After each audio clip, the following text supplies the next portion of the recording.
The scandal over the snooping on Donald Trump's team has taken a new turn. The U.S. House of Representatives Intelligence Committee chief has been forced on the defensive over his claims that communications were possibly intercepted at some point. Devin Nunes has apologized to his own committee amid accusations he compromised the probe into Trump's alleged collusion with Russia. Here's how Nunes explained his decision to release the information. To me, it's clear that I would be concerned if I was the president, and that's why I wanted him to know. And I felt like I had a duty and obligation to tell him because, as you know, he's been taking a lot of heat in the news media. What I saw had nothing to do with Russia. This has nothing to do with the Russia investigation.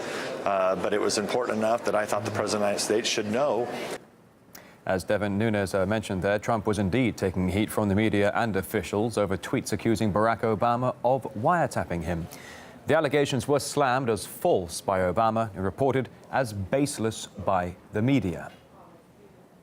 And now Nunes himself has been coming under fire for revealing that some of the communications from Trump's team may well have been picked up after all. The White House spokesman even had to defend the congressman at Thursday's press briefing.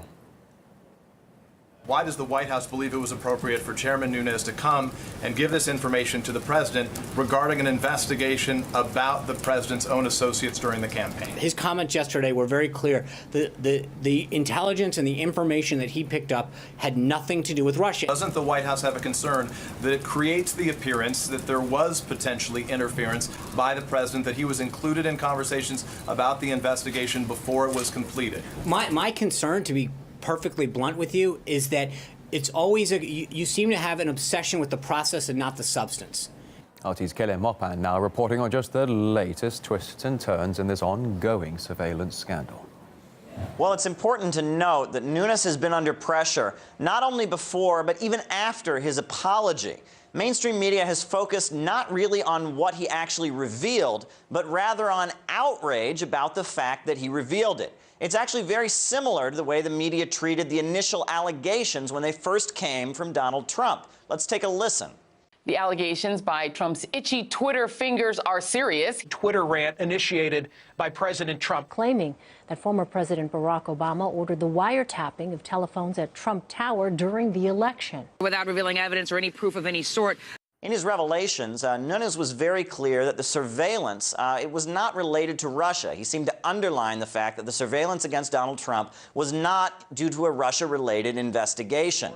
Now, coincidentally, CNN came out with a report with new allegations related to Trump and colluding with Russia. Now, the report from CNN, it cited unnamed source.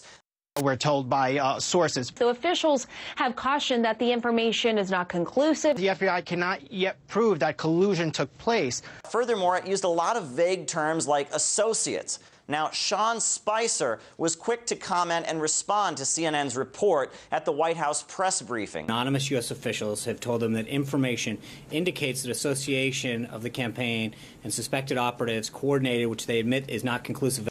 Now, at this point, Donald Trump says he feels vindicated, that at this point it seems like, according to Nunes' revelations, that there was indeed surveillance of Donald Trump.